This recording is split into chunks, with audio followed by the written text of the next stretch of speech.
Hello, hello, hello. How's everybody doing this morning? Hope y'all are good and safe out there.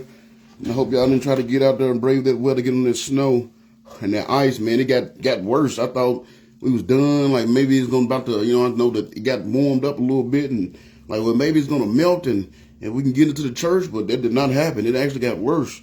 Went out there for a little bit last night and I was sliding more than I was the first few days, and I guess because it melted a little bit and then refroze because of the temperatures and everything. So that's why I'm here with y'all this morning. Was really hoping to see y'all in person and see those nice, beautiful faces, those beautiful smiling faces up there, smiling at me. But you know what I'm saying? The Lord had other plans, so we can't do nothing about that. But we're here this morning, and I appreciate you guys for being here. And again, I hope y'all are safe. So.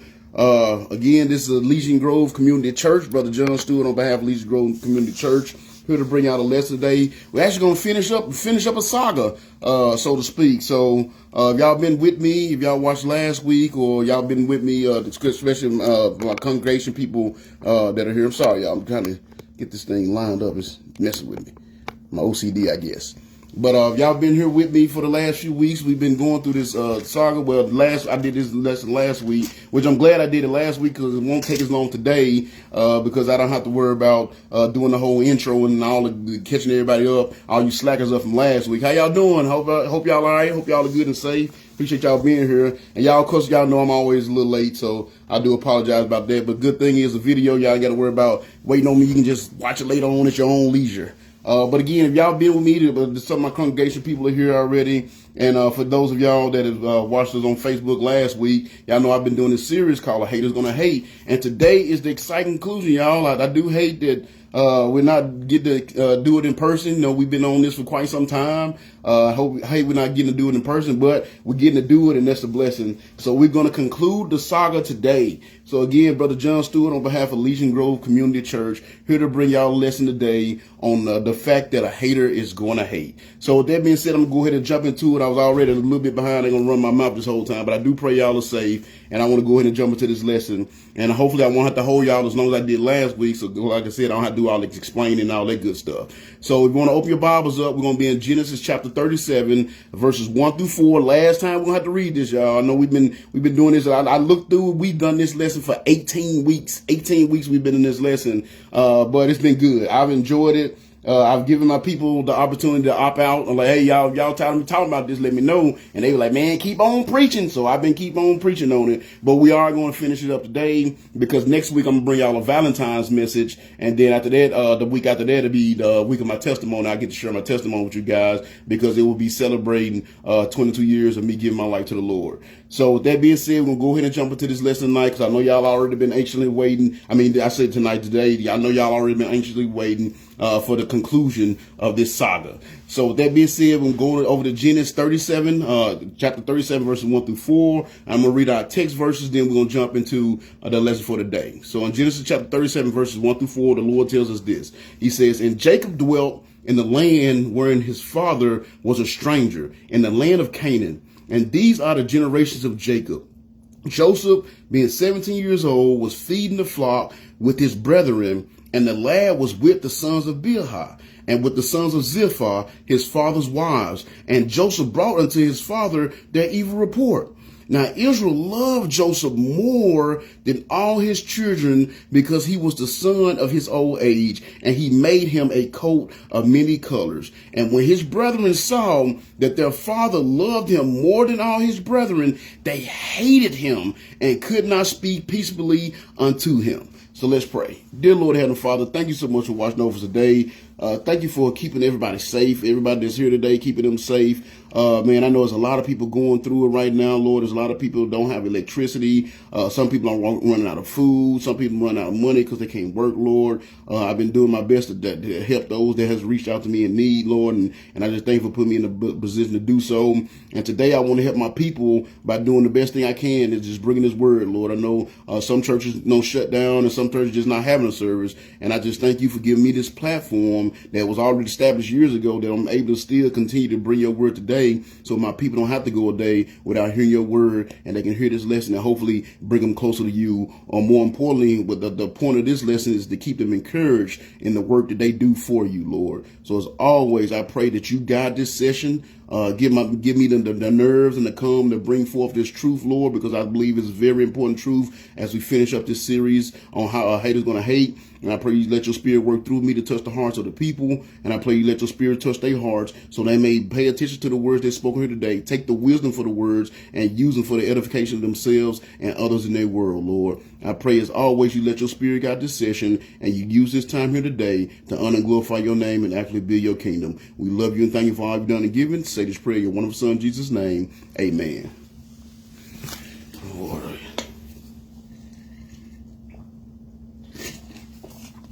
All right. And y'all don't realize, bro, sometimes I have to keep that big old cup of water. Sometimes I get to preaching and my mouth just gets dry, boy, I'm telling you. But again, appreciate everybody being here today. I'm glad y'all are here, man. It's the end of the saga. We finally going to finish up. We've been here for 18 weeks in doing this lesson, and we're finally going to finish up this lesson, A Hater's Gonna Hate. So for those in my congregation, like I said, for this last 17 weeks, and this is going to make week number 18, I've been taking y'all on this journey through Joseph's life. You know what I'm saying? And for my Facebook people, it's only been a couple of weeks that y'all been on this journey and y'all getting to see the end of it. But for my congregation, they've been dealing with this for the last 17 weeks, and today make 18. Like I said, so we've been on this journey going through Joseph's life, and what a journey has been. You know what I'm saying? And I hate honestly that we haven't concluded today because it's been so good, but I feel it's done its deed, it's done its part, and we're going to conclude it today. I hate that we're going to conclude the journey, but the journey will conclude today. So on this journey, since we've been on this journey, we've been able to see the ups and downs, you know what I'm saying? The highs and the lows that come with being faithful and righteous in a world that loves unfaithfulness and unrighteousness. And that's the thing, you know what I'm saying? We look at Joseph's life, and he was surrounded by people that love to be unfaithful. He was surrounded by people that love to be unrighteous. And that's what goes on in the Christian heart today. That's the hardest part of being a Christian today, because we're trying to be faithful and righteous in a world that loves people to be unfaithful and unrighteous. We can see it promoted and celebrated all through social media. You see it through our music, you know what I'm saying? The rap music, what all they doing? They talking about being unfaithful. Oh man, I had sex with this many girls. Future is like the worst dude ever. All he talks about is how many women he have sex with. And he got 12 kids by like different baby mamas. So he's not lying about what he's saying. And they celebrate this dude. You know what I'm saying? We see the unfaithfulness, unrighteousness. We see it promoted. We see it celebrated. And it's so sad because now our women has came into that same thing. They're doing the same thing that the dudes are doing. You know what I'm saying? I think about a few weeks ago when Cardi B, y'all know who these people are. Cardi B, she left her husband because her husband was cheating, and everybody applauded her. You know what I'm saying? And then she got with this guy that I think his name Stephon Diggs or something like that. I can't remember. I don't keep up with this stuff. It just comes across my feed because we celebrate it and we put so much time and energy to it. So she left her husband for a guy because he was cheating, and she got with a guy that cheats and had a baby with a guy that cheats, and she know he does. So he's doing the same thing that she left her husband for. And they applaud, oh, girl, get yours. She's just having fun. I've seen people talk about, she's just having fun. She's doing her. She had a baby by a guy that she knows has 2 or 3 other girls. Matter of fact, I think he got her and some other woman pregnant at the exact same time. And they applaud her for that. See, that's unrighteousness. That's unfaithfulness. We got another situation where it was a few weeks ago. Again, this is stuff that comes across my timeline. And that's why I'm bringing it up to y'all. I don't spend no time looking for this stuff. But when you get on social media, you can't avoid it. There was a few months ago where there was this girl named Keke Palmer. She's like this famous actor, and I think she sings, maybe, I don't know a lot about her, but she's married, and she does make more money than the husband does because she's the famous one. But there was a situation a little while ago. She was at an Usher concert, half naked, dancing. Usher put up on stage, and she was dancing and grinding on Usher, half naked. And then when her husband spoke out about it, they got mad at him and started calling him weak and all kind of cowards and stuff. And like, oh, she's just doing her. You can't control. That is his wife. Up there grinding. I don't care if it was Usher. I don't care who it was. You know what I'm saying? I love Jesus, but I don't want to see my wife grinding on Jesus. That's my wife. He gave her to me. That's not him. And she was up there grinding on this man, half naked. He rubbing all over her, and they applauded her for it. And then they got upset at her husband because he did what he was supposed to do, and he spoke out about it. See, that's unrighteousness. That's unfaithfulness. You know what I'm saying? There's another situation that came up a little while ago. Again, this is stuff that come across the news. You can't get away from it if you in this world, if you get on social media at all, even if you got good stuff that you watch. You know, there was another situation a few weeks ago where Ayesha Curry, she's Steph Curry's wife. If you know Steph Curry, he's this ball player in the Golden State, one of the best three-point shooters ever. She got upset because she said she was unhappy because nobody tries to hit on her. Other guys don't try to hit on her. They don't look at her as a sexual object, and it made her feel some kind of way. How ignorant is that? You got this man. And the thing that breaks my heart about Steph, he's a faithful man of God. Everybody know him, he's a man of God. He's a faithful man of God. And you got his wife out here upset because she can't be out in the streets. And you got women applauding her, and they don't get on these table talks, and they applaud her, and they encourage her, go do you. Be missing. Yeah, I know you don't have to be at home with your kids and be what the Bible said you should be. No, girl, you should have to do that. You should have to depend on him. You know, go out there and do you. That's insane to me. But that's the world we live in, because we live in a world of unfaithfulness and unrighteousness. And that's what we've been looking at this series. That's the point of this series, to look at a series and see the highs and lows that come with staying faithful and righteous, and the ups and downs and the good and bad with staying faithful and righteous in the world that celebrates and loves unfaithfulness and unrighteousness. Therefore, if you dabble in being faithful in the things of God, or if you live in righteousness in the eyes of God, then you need to know that this world is going to hate you for it. You got to understand that this world is going to hate you if you try to be rightful, righteous. This world is going to hate you if you try to do the thing that God has for you to do. Good morning, Miss Anna. I'm glad y'all made it in here. I see your mom in here as well. And Miss Alicia, sorry, y'all got into it, so I'm sorry, but hello, everybody. Glad you're here. You know what I'm saying? So again, if you dabble, because this world loves unfaithfulness, because it loves unrighteousness, if you dabble in being faithful in the things of God, this world is going to hate you for it. You know what I'm saying? And the reason being, it hates you because you represent the one that it hates the most, which is Jesus Christ. You see what I'm saying? The reason it hates the one that it hates you for being faithful to the one that it hates the most, because you're trying to walk in the image of Jesus Christ, and the world hates Jesus Christ. And Jesus told us this, and that's why it's so important to get into your Bible so you understand these things. That's why I did this lesson with my people, and I've taken this long time. I want you to understand that, because when you start experiencing the hatred of the world, it almost make you second guess your love for God, because you get so much hatred for the world. But Jesus warned us of this. If you go over to John chapter 15, John 15 verses 18 through 25, Jesus told us this, and this is basically what I've been teaching y'all for the last 17 weeks. It says this in John chapter 15 verses 18 to 25. It says, if the world hates you, ye know that it hated me before it hated you. If you were of the world would love his own. But because you are not of the world, but I have chosen you out of the world, therefore the world hateth you. It's going to hate you. Remember the word that I said unto you, the servant is not greater than his Lord. If they have persecuted me, they will also persecute you. If they had kept my saying, they will keep yours also. But all these things will they do unto you for my name's sake, because they know not him that sent me.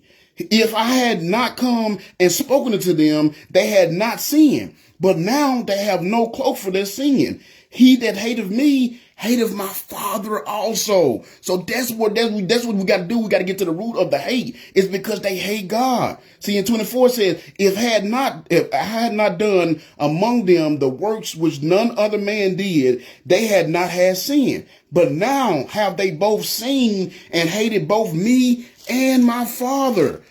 But this cometh to pass that the word might be fulfilled that is written in their law, they hated me without cause.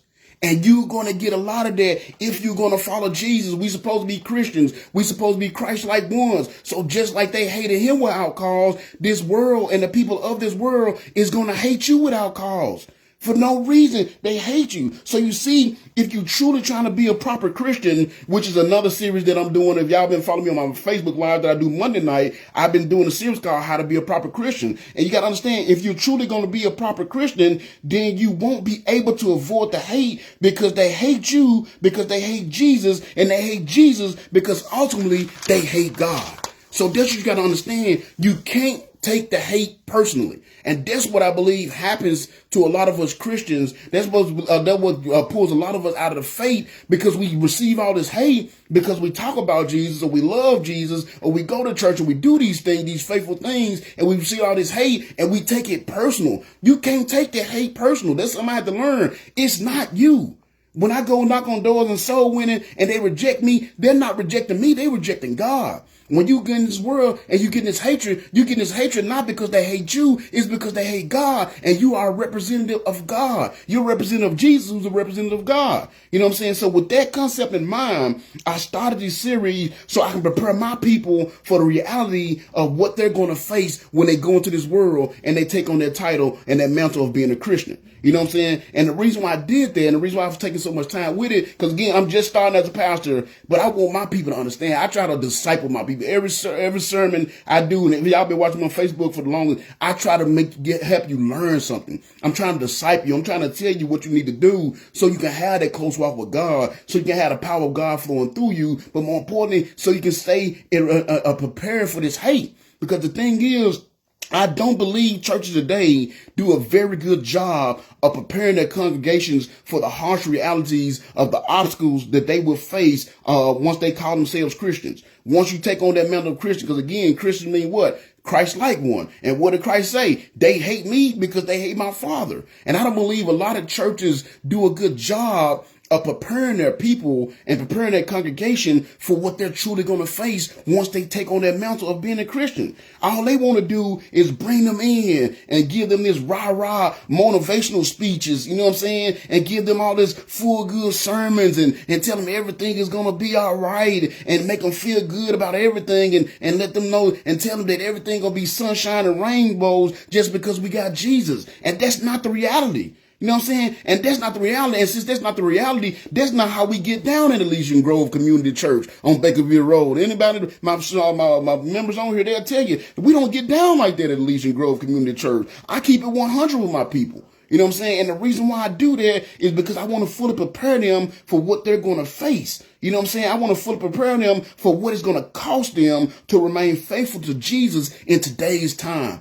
And that's why I've been doing this lesson, so you can remain faithful, because you're going to be hated on if you do so. Because the reality is, if you choose to remain faithful to Christ and the things of God in this nature and this time of the day, in today's time, especially you get on the internet and talk about it, or on news and talk about whatever, if you're going to remain faithful to Christ in this day and age, then you're going to be hated. A hater is going to hate on you. So that's why I started this series all these weeks ago, which I said this is week number 18 now. I started this all these weeks ago, but I took my time with it. You know what I'm saying? So we can get a good look and have a great understanding of the hatred that we will face, but also the blessings that come from it.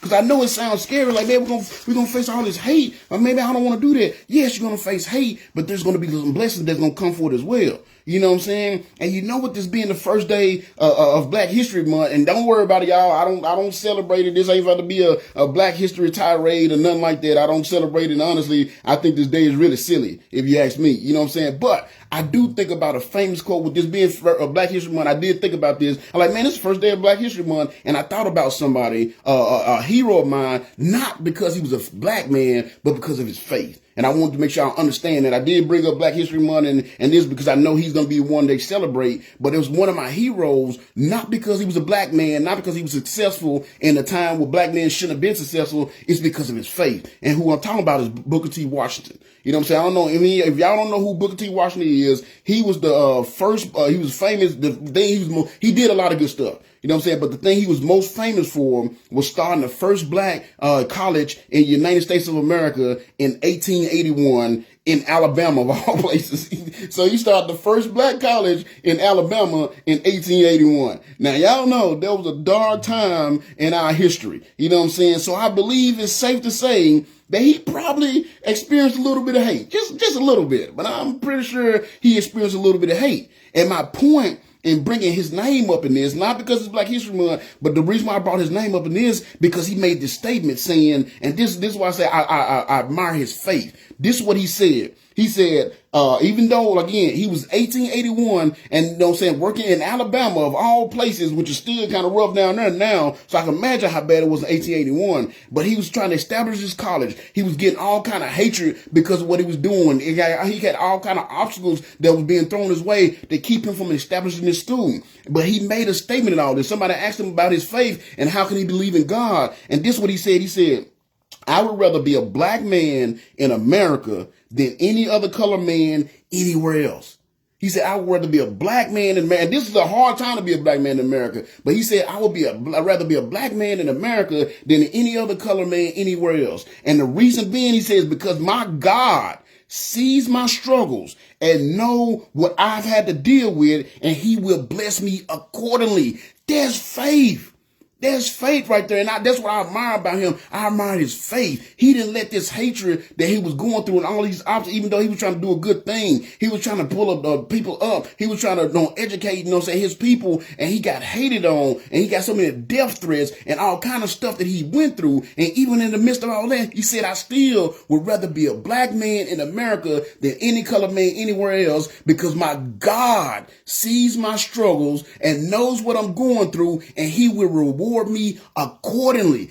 There's some faith right there, man. There's some faith, because he was in a place and oftentimes in situations that didn't look good for him because of the hate he experienced, but yet that's the faith he still had. And as Christians in this world today, we have to understand that we're going to be in similar situations, which is why I've spent the last 18 weeks now looking at the life of Joseph and all the hate that he had to endure, simply because he lived his life the way he was supposed to, and he stayed faithful in doing the things that he was supposed to do. And that's why I spent this time, all these 18 weeks doing that, to show you that that's going to happen, but you got to remain faithful. You know what I'm saying? And this was done. And the reason why I did it is because so I can better. And like I said, this is my concluded. I know the first time I did this, I did an outro. Intro. This is my outro. And that's why I'm going to take a little bit of time, because I'm finishing up. I'm going to put a little pretty bow on the whole lesson as a whole. But I did this lesson to better equip my congregation and my people with the tools they need and the strength they need to remain faithful in the work that God has for you to do, despite the hatred that you will receive from this world for doing so. That's why I did this. And like I said, a lot of churches don't do that. They tell you, oh, just put faith in, just pray about it. You'll be all right. Just put faith in God and you'll be all right. And I ain't gonna lie to y'all, sometimes it's hard to just pray about it. You get in some situation, it's hard to just pray about. It's getting some situation, you get a little antsy. It's hard to wait on God. You get anxious about it because you don't know what's going to happen. You don't know what's going to come of it. And it's not looking good for you at that moment because you're receiving a lot of hate. But I did this lesson so when my people come across that, they will have the strength. They will have the tools. They will have the faith to remain faithful to the work that God has for you to do despite the hatred. That's why we be comparing Joseph's life to the lives of those of us that remain faithful in serving the Lord in today's time. And that's what I've been doing. We look back at Joseph's life, and I look forward to today's time and what we experience because of the hate that comes today with putting your faith in Christ. And during this series, we've been able to see that this hatred for God's faithful people is nothing new under the sun. It's nothing new. And that's the thing you got to understand. This ain't just happening to you. This ain't just happening to us, this generation. This is nothing, just like Solomon said. If you go read the book of Ecclesiastes, one of my favorite books, but you got to read it all the way through because it's really depressing. But you know what I'm saying? Basically in the book, he said, there's nothing new under the sun. Everything that's happening today has happened before. You know what I'm saying? This persecution, this world has always had a hatred for those that remain faithful to the Lord. And that's why Joseph was so hated, because he remained faithful in all that he did. So this is nothing new, just like Solomon said under the sun. He was faithful in everything he did, and that's why he was hated. He was faithful in serving his fathers, so his brother hated on him. He was faithful in serving God, and God showed him because of his faithfulness, he was going to bless him one day. And God showed him that and gave him his dream. He told his folks, and his folks hated on him. So then he was sold into slavery out of jealousy and hatred, but yet he still remained faithful and served his master. And then his master's little hoochie mommy wife, she hated on him because she wanted him and couldn't have him, and she got him thrown in prison. So this dude just constantly got hated on. And despite of all of that, while serving in prison as a former slave that had been hated on and betrayed by all those around him, he still never got bitter. And that's the thing, that's what you got to see about Joseph's life. He still never got bitter, and he remained faithful to serving the Lord because he understood this concept that I've been teaching y'all now for the last 18 weeks. And what that is a hater's going to hate. A hater's going to hate no matter what you do. A hater's going to hate no matter how hard you work. A hater's going to hate no matter how much you change your life. A hater's going to hate no matter what you do when your world, good, bad, or ugly. There's going to be someone, somewhere that's going to hate you.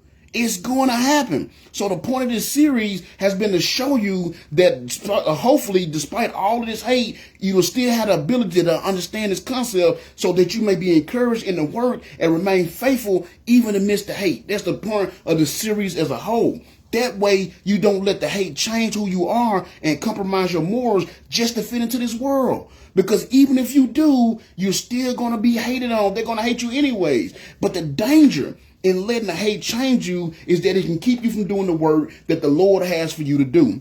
Because he made you a certain way and he put you through certain things to mold you into the person he needs you to be to reach a group of people. And that's what you have to understand. And that's why the world hates you and it wants you to change. Because if you do change, there's certain people out there in the world that's not going to get to hear the word of the Lord. It's going to keep you from being able to do that work the Lord has for you to do. And that's why the world hates you so much, because it wants you to change, because it don't want you out there doing that work.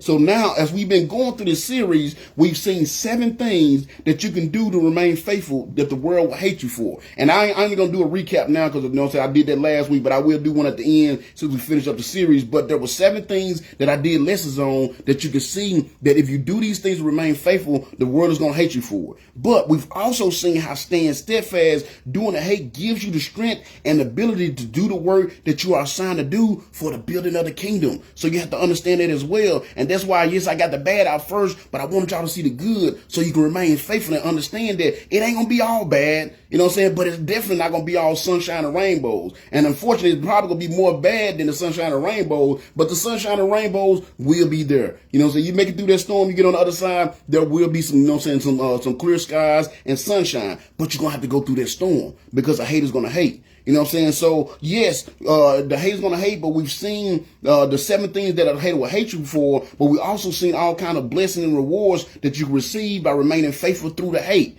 So far in this lesson, in this series, we've covered 10 blessings so far, with the last one being found in Genesis chapter 45, verses 1 through 13, and Genesis chapter 50, verses 14 through 21. That was the lesson I shared with y'all last week. And And the blessing that that I shared with y'all last week is God turning your all things into good things. And we talked about, I just basically elaborated. Y'all go back and watch the video. But basically what we covered last week, I was talking about how, some bad things are going to happen. All things work together for good to them that love God, to them who are called according to his purpose. And of course, all things means everything, the good, the bad, and the ugly. So there's going to be some bad and the ugly. But if you really love God and you really stay faithful to God, then God will take that bad and ugly and turn them into some good things as well. So that's kind of what we talked about. That sound interesting to you? Go back and watch last week's lesson. I haven't got them downloaded to YouTube yet because I was busy this week, but it's still on my Facebook for now. It stays on there for a month. But that's what we talked about last week. That was the last blessing that we discussed. And so today we're going to see the final blessing. The final one, y'all. This is the last lesson. I'm excited about it, anxious about it, and sad about it at the same time. But today we're going to see the final blessing in this saga, the final blessing you can receive if you can remain faithful doing the hate. Matter of fact, the only way you'll be able to make it through the hate is if you have this blessing on your life. You got to have this blessing to be able to remain faithful through the hate. So we're going to find this blessing in the final chapter of Genesis in the final words of Joseph. on the final few verses. So if you want to go with me today, our text verse is going to be in Genesis chapter 50, verses 22 through 26, and we're going to look at the death of Joseph. That's what's happening now. We're going to look at the death.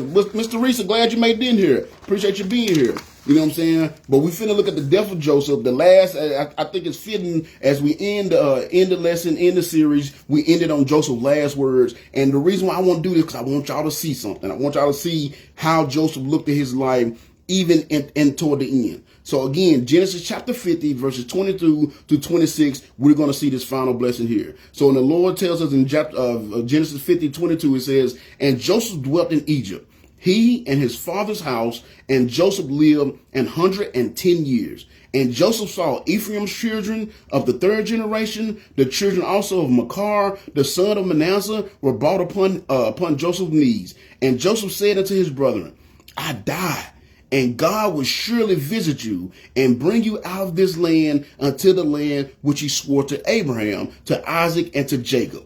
And Joseph took an oath." Here we go.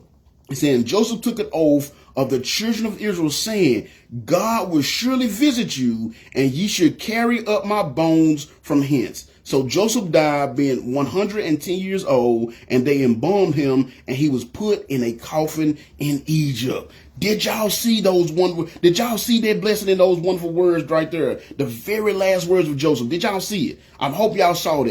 You know what I'm saying? I'm going to read it again because I want y'all to see. So I'm going to read verse 24 and 25 again because I want y'all to see this. I'm hoping y'all see this. I don't want y'all to miss just how beautiful this is. We're looking at the end of this man's life. We're looking at his last words. I want y'all to see just how beautiful this is. Once again, it says in verse 24, 25, it said, "And Joseph said unto his brethren, I die.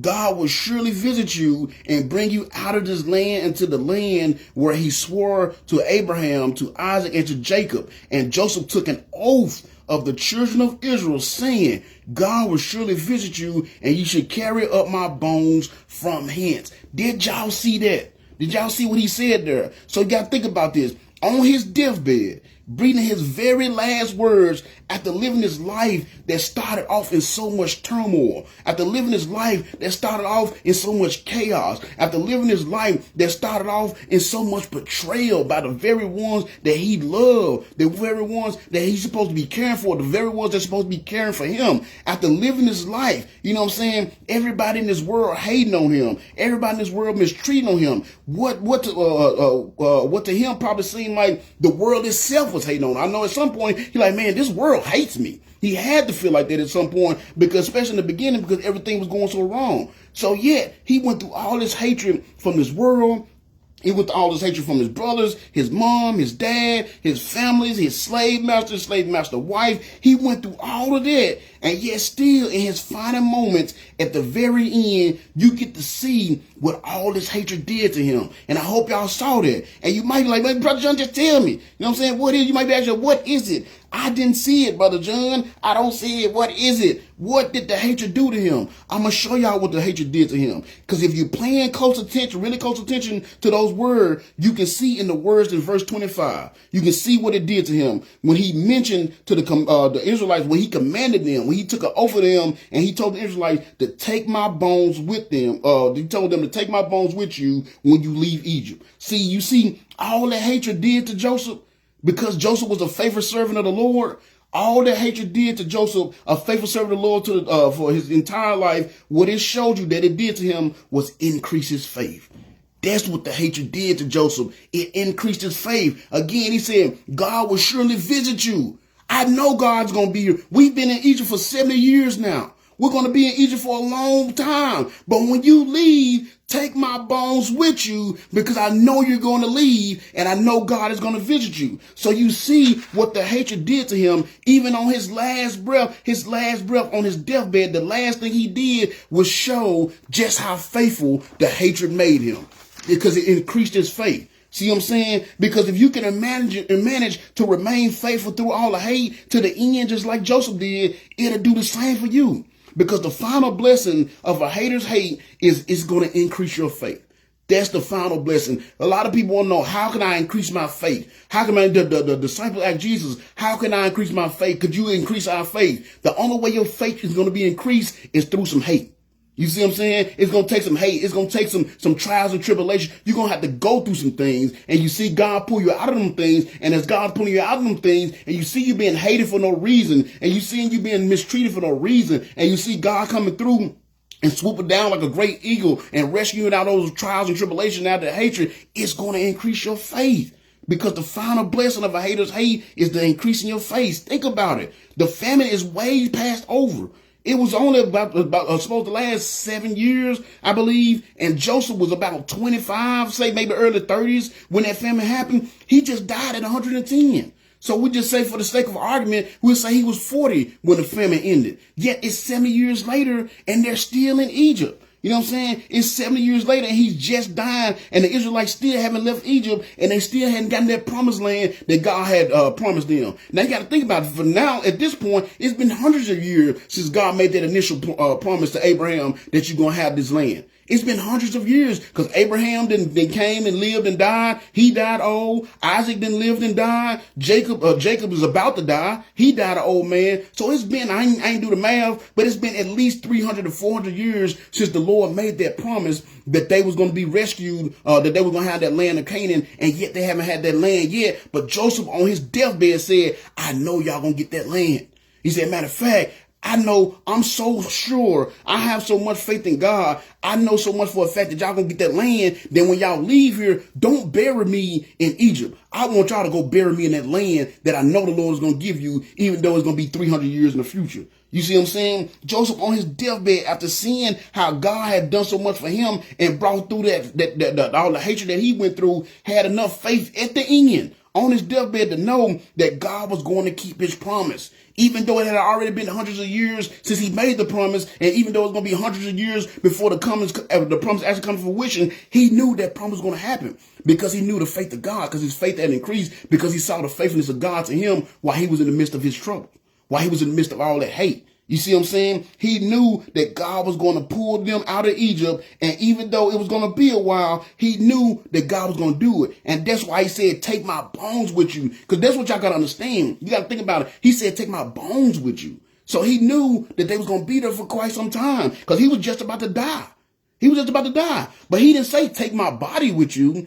See, if he had said, take my body, then that would have showed you that would have indicated that he thought, oh, this ain't going to be too long. And you know what I'm saying? I won't decompose that most, take my body. He didn't say, take my body. He said, take my bones. That's what you got to see the fact. He said, take my bones with you, because he knew that they was going to be there long enough, and there was going to be enough time passed before that promise actually came to fruition, that the only thing that was going to be remaining of him was his bone. That's faith. That's why he said, take my bone. He didn't say, take my body. He didn't say, take my heart and plant it. He didn't say, take my head. He said, take my bones, because he knew by the time that promise came true, that that's always going to be remaining, his bone. That flesh was going to be gone. But he knew his bones was going to still be there, and he knew that the Lord was still going to visit him. And that's why he said, take my bones with you. You know what I'm saying? And that's the kind of faith you can only gain when you've been through some stuff. To have enough faith, because you got to understand, that's faith that lasted for 300 some years. That faith that he had right there. That faith didn't come to fruition 300 some years later. You know what I'm saying? And that's the only kind of faith. You can only acquire that kind of faith if you've been through some stuff. You can only acquire that kind of faith by dealing with a lifetime of hatred, which is what Joseph dealt with. And that's why he had that kind of faith in his dying bed. Man, look, I know it's been 300 years since God made this promise, and it's probably 300 years before the promise comes to fruition. But it's going to come to fruition because I have faith. It's only because of my faith in God I made it through this situation. It's only because of my faith in God I didn't die when my brothers wanted to kill me. It's only because of my faith in God that I was able to make it to through slavery, because you know what I'm saying, because my brother sold me to slavery. It's only because of my faith in God that got me through prison, because the master's wife sent me to prison. It's his faith that got him through. And every single time somebody hated on him, guess what happened? His faith increased. Because that's what happens when somebody hates on you. It increases your faith. If you're a strong person and you're a faithful person to whatever it is that they hate on you about, it's just going to increase. It's going to make you want to go even harder. You know what I'm saying? I praise for the things of God, but it's the same in just regular life. And again, you can only acquire that kind of faith by dealing with a lifetime of hatred. And his faith increased. You know what I'm saying? Matter of fact, his faith was so strong, it increased the Israelite faith, because when he died, they put him in a coffin. Look what it said. It says, Joseph died 110 years old, and they embalmed him, and he was put into a coffin in Egypt. They put him in a coffin. That's not how they normally buried their people. They didn't put their people in coffins back then, especially with him being a higher up in Egypt. If y'all know Egypt, they embalmed them. They put them in tombs. They had these special places where they laid their bodies. They wrapped them in their cloth. Y'all seen the mummy movies and all that stuff. That's all the Egyptian culture. That's how they handled their dead. They didn't put their dead in coffins. You know what I'm saying? They didn't put their dead in coffins. That's not how the Israelites didn't put their dead in coffins. But because of this promise that Joseph made them make, when he died, they put him in a coffin. You know why? Because they was preparing for the future. They was preparing for that day that the Lord was going to rescue them, because he had the faith that the Lord was going to do so. You see what I'm saying? And that's why they handled Joseph's body like that, because he had enough faith to know that no matter how long it takes, his bones won't be buried in Egypt. He had enough faith to understand that. And that faith expounded over 430 years, y'all, because the Israelites was in Egypt for a total of 430 years.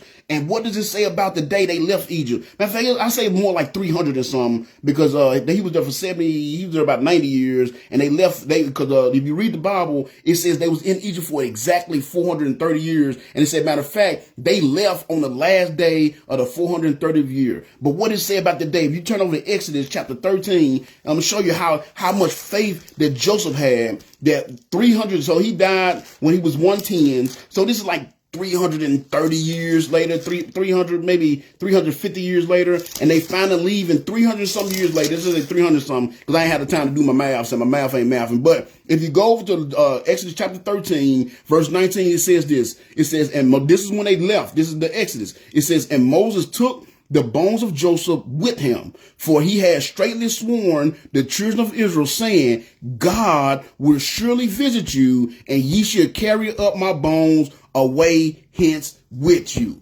So his faith lasted over a span of 300 or some years. And because of his faith, the Israelites stayed faithful to him. And when he finally did leave, they took his bones with him, because it was already in the coffin that was prepared 300 some years ago, when he made that statement, that take my bones with you, out of faith. So it increased all the hatred. It increased it 400. That's 430 years worth of faith, because this world hated him, which is why it increased his faith. So that hatred that he received, yes, he went through some stuff. Yes, he had to be a slave. Yes, he had to be a prisoner. Yes, he had to be in a land that wasn't his own. But because he went through all that, his faith increased. And that's the irony of a hater hating on us as Christians. That's the irony when people hate on us, at least for me. I don't know how it works with you slackers. You know what I'm saying? But for me, the irony is when somebody hate on me because of my faith, when we got as Christians, when we got people hating on us because of our faith, the irony is they don't realize that through their hating, you know what I'm saying, that hate is meant to tear us down. But what it's actually doing is increasing our faith. They hate on us because they want to tear us down. They hate on us because they want to pull us away from the Lord. But what it's actually doing, it increases our faith, because it enables us to see the Lord working in our lives. That's why Joseph had so much faith, because as bad as those situations is that he was in, he kept seeing the Lord working in his life. Think about it. He went from being dad's favorite in a prominent family to being a slave because of his brothers hated on him, to being a prisoner because of his master's wife hated on him, to being the second most powerful man in the known world at that time. And he knew the only reason why it happened like that, the only reason why he was able to do that, was strictly by the grace of God, because he saw God's hand upon him the entire way. So all that hatred that his brothers gave him, all that hatred that he got from his slave master and his slave master's wife, all that hatred he got in prison, all that did was increase his faith. And that's what hatred should do to you if you call yourself a Christian. If you really love the Lord, it should not be pulling you away from God. It should be increasing your faith in God, because you're going to see the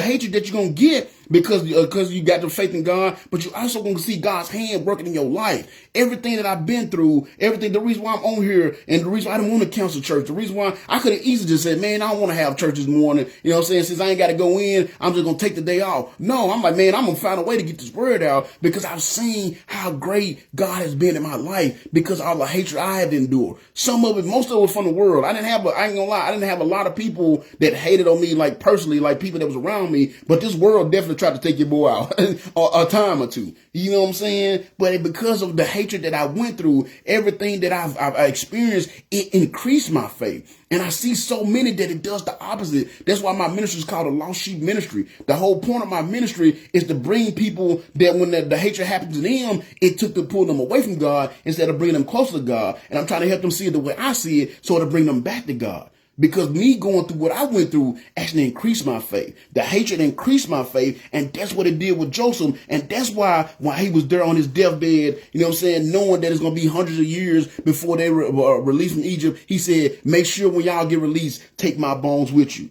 You see what I'm saying? His faith increased enough that he commanded to take his bone with them 300 some years later when they leave. There's some faith there. You gotta have enough faith to first believe that you're gonna still be there. I mean, anything could have happened to Egypt. They could have got conquered. Anything could have happened to Egypt in those 300 some years. But he had enough faith that his people's gonna be all right. His people gonna be rescued. They will get the land that God promised them that he was gonna give them. And when they did that, they were gonna take his bones with them. That's how much faith he had, because he went through that much hate. So that's what you got to understand. A hater's going to hate. So you see, when a hater hates you for your faith, it shows you that you are on the right path. And that's why I said it's the irony. When a hater hates you for your faith, it shows you that you're on the right path. That's how you know you're on the right path. When somebody hating on you, now you out here doing some silly stuff, somebody hating on you. Nah, they ain't showing. They don't know, oh man, I should just keep doing this then. No, that's not what I'm saying. When somebody hate you for your faith, that shows you on the right path. And that's why it increases, because they hate you because they see Jesus in you. And they hate Jesus, just like I read from you in the book of John. They hate Jesus because they hate God. And that's why when somebody hates you for your faith, it actually increases your faith, because it lets you see, oh man, I must be on the right path, because they hate me because I said the word Jesus. They took, you know what I'm saying, they cut my interview short. How many times y'all seen, like, after a game or something like this, some kind of entertainment thing, and somebody praise God, they cut the interview short, or all of a sudden they're having technical difficulties? It's because they praising God. See, that's just, oh man, see, I must be on the right path. They hate me for that. You know what I'm saying? People always ask me, you know, why am I a Christian, and how do I know that it's the right place to play the right faith to put my plate up? I'm sorry. Why am I a Christian, and why is it the right faith to place my faith in? That's what I wanted to say. You know, but I do get that question. Why are you a Christian, and why do you believe that's the right place to put your faith? And the reason why is because it's hated on so much by the world. That's why. It's the world hatred that pushes me more toward being a Christian. Think about it. There's not another religion or faith that is mocked, made fun of, hated, ridiculed, you know what I'm saying, or whatever word you want to use. There's no faith in the world. There's nobody in the world that get picked on more than Christians get picked on. You know why? Because they see Jesus in us. And because they see Jesus, they see God, and this world hates God. So the fact that this world hates Christians the way that it do lets me know that we on the right path, because it loves everything else. And what did Jesus say in John? I'm going to read it to you again. He said, if the world hates you, you know that it hated me before you. If you were of the world would love his own. But because you are not of the world, but I have chosen you out of the world, therefore the world hated you. That's why, you know, Buddhism don't get mocked. That's why Islam don't get mocked. That's why none of these other religions don't get mocked. That's why Satanism don't get mocked, because all this stuff is of the world. The only one that get mocked is the Christians get mocked. Our faith in Jesus Christ get mocked because it's not of the world. And the world hates us because it hates him.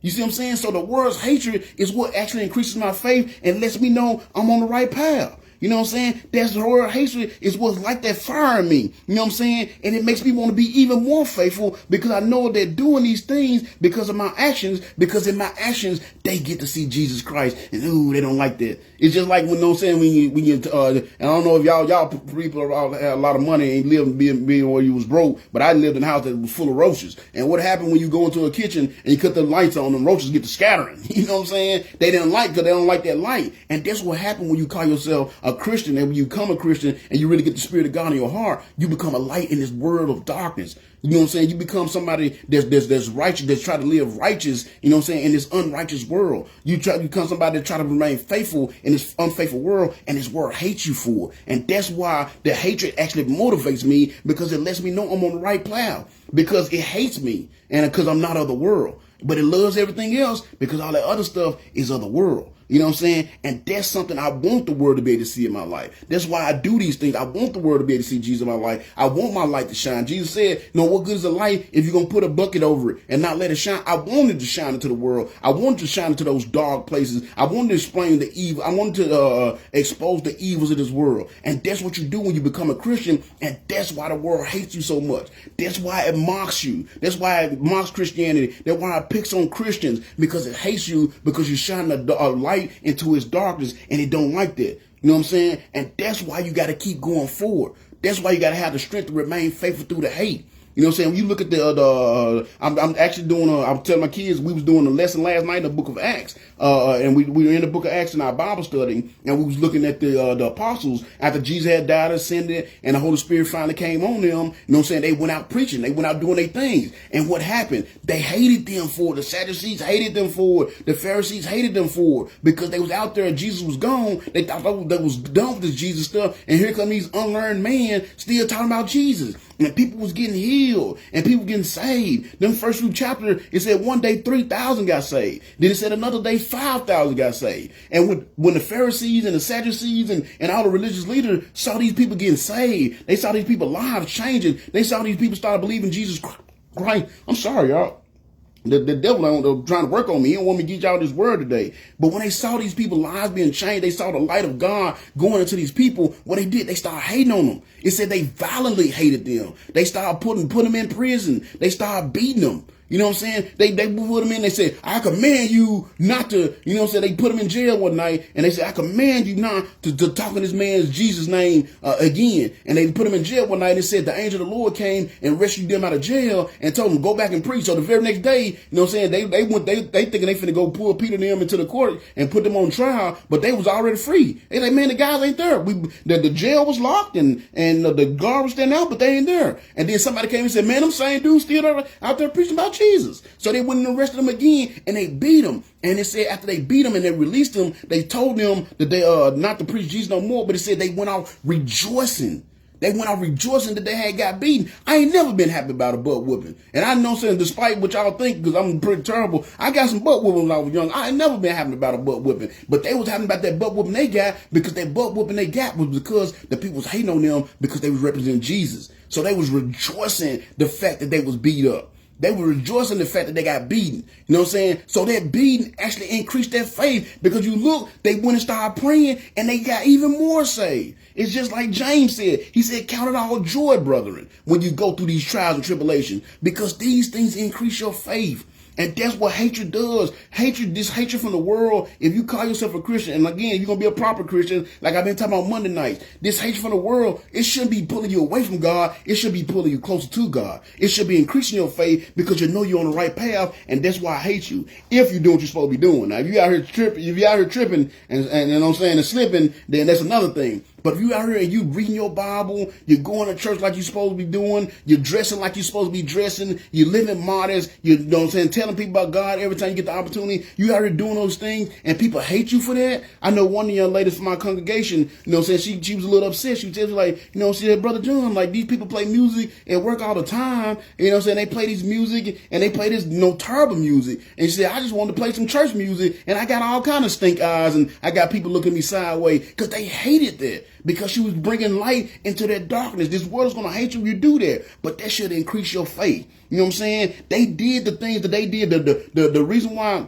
the apostles was able to rejoice after being beaten. The reason why Joseph on his deathbed told them to, man, make sure when God is going to visit you, and make sure when he visits you, take my bones with you. The reason why they did these things and they said these things, because that hatred increased their faith. Because that's a blessing of the haters' hate. It increases your faith. So I pray that instead of letting the hatred turn you down, instead of letting the hatred pull you away from God, instead of letting the hatred get you upset at God, I pray that instead you will let it do the same thing for you that it did for the apostles, the same thing it did for James, the same thing it did for Joseph. And I pray that you'll let it increase your faith in God. Don't let that hatred pull you away from God, but let it increase your faith in God, because without faith, it's impossible to please God, and you definitely won't make it through this world without the world of hate, without faith. So the last blessing and the final conclusion of this lesson, our saga, is the last blessing of this saga is hatred. A hater's gonna hate,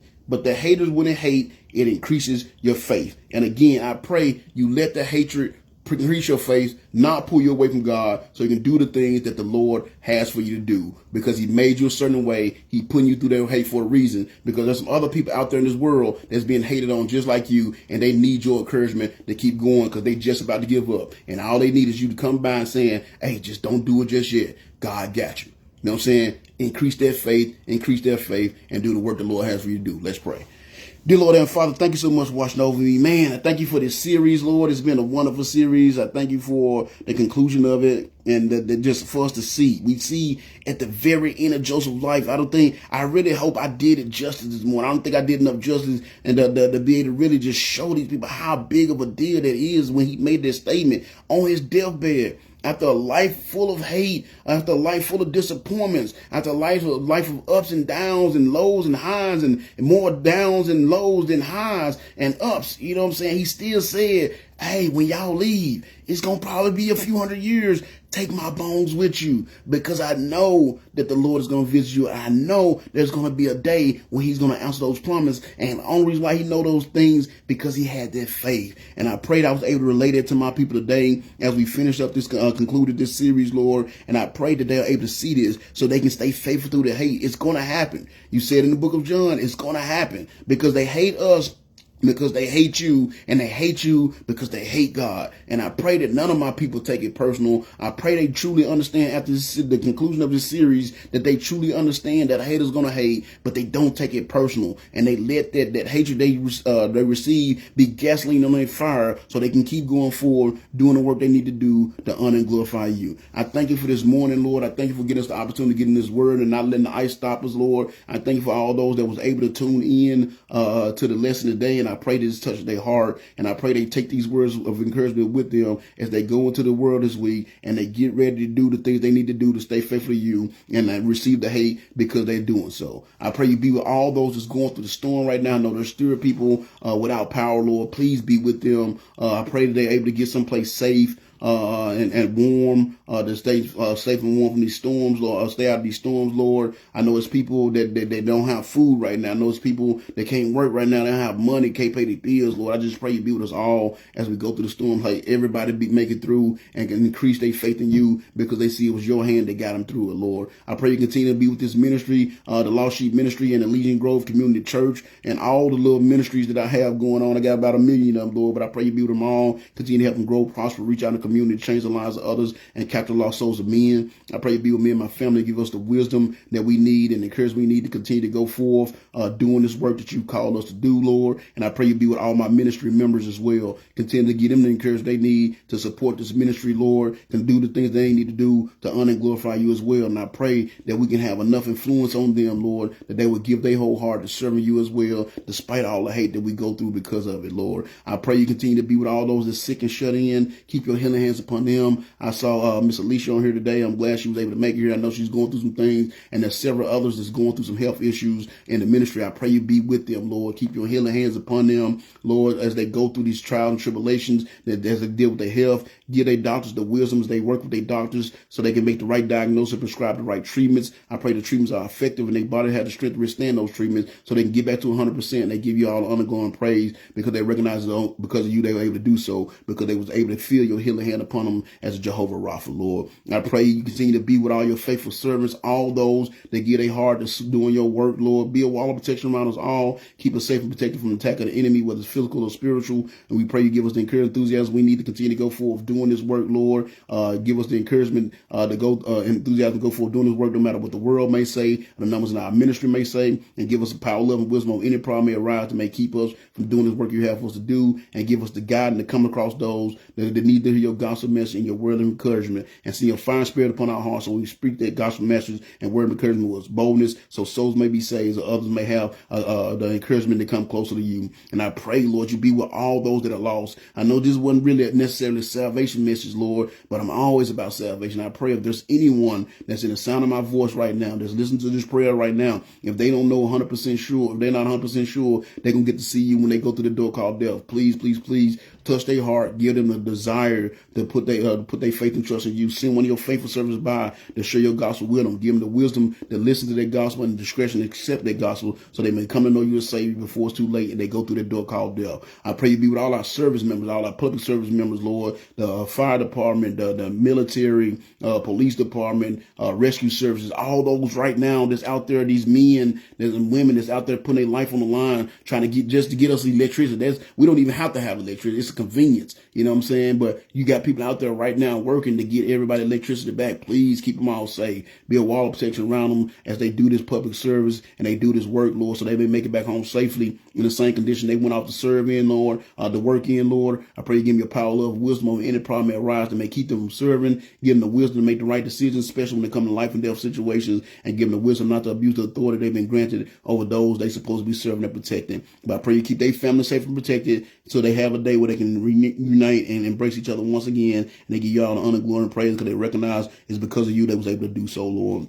And I pray you just continue to guide our steps, be with this country as a whole. Help us see how far away from you we've turned and give us the wisdom that we need to turn our hearts back to you and get back on that foundation of your words and your standards, Lord, before it's too late. We used to be a nation under God and now we're a nation adrift. And I pray you give us the wisdom to see and the discretion to come back together as a nation as a whole and get back on your word and your standard before it's too late. And we go past that point of no return and we lose the mercy and grace upon our lives that has sustained us all these years. And help us see how important it is for us to do so, not only for ourselves, but for future generations. So future generations will also come to know you the same way that we knew you, Lord. And the same mercy and grace that sustained us will sustain them, and they will go forward on to the future, being a beacon of light in this darkened world. I pray you be with all your servants all over the world today, all the churches that are meeting today or meeting online. I just pray your spirit work through your people, Lord, that bring this world back closer to you. And I pray for the day when the world as a whole, we will humble ourselves, pray, seek your face, and turn from our wicked ways so you may hear from heaven, forgive our sins, and heal our lands. Thank you so much for this time today. Thank you for this time in this session. And I pray this session will bless us those that's willing to put in the faith and willing to put in the time and effort and dedicate the time and effort to listening to it, Lord. I pray it touch their heart and they use it to increase their faith so they come closer to knowing you. We love you and thank you for all you've done and given. Say this prayer in one son, Jesus' name. Amen.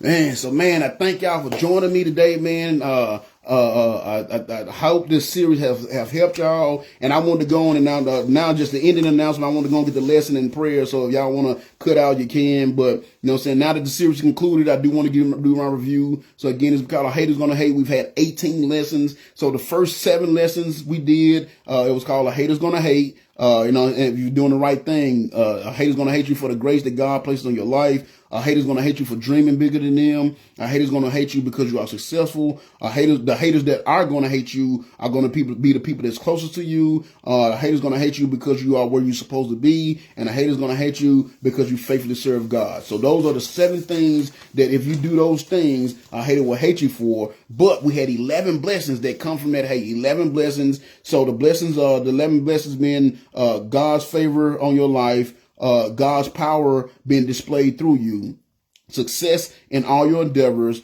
God's wisdom, God's elevation, God's deliverance from your afflictions. I missed that one last week somehow, but God's deliverance from your afflictions. Your enemies will be humble before you, the ability to preserve life, a healthy fear of the Lord, and increased faith, which is what we discussed, what we went over today. So I pray that this series has helped y'all. I'm done with it now. We're going to move on to something else. Like I said, God willing, next week we'll be, I don't know, like I said, I don't know if it's the ice melt. Hopefully we'll be back in the church because we didn't get to eat today. I'm kind of break my heart, and y'all know I like to eat, and I didn't get to eat today. I was supposed to be fat today, and I didn't get to be fat because it's during ice. So hopefully we'll be back next week, and I'll be fat next week. But if not, we'll be back here, and I will deliver a Valentine message for you people. And I've done it before last year, but I know I got a lot of people that wasn't following this year, that wasn't following last year.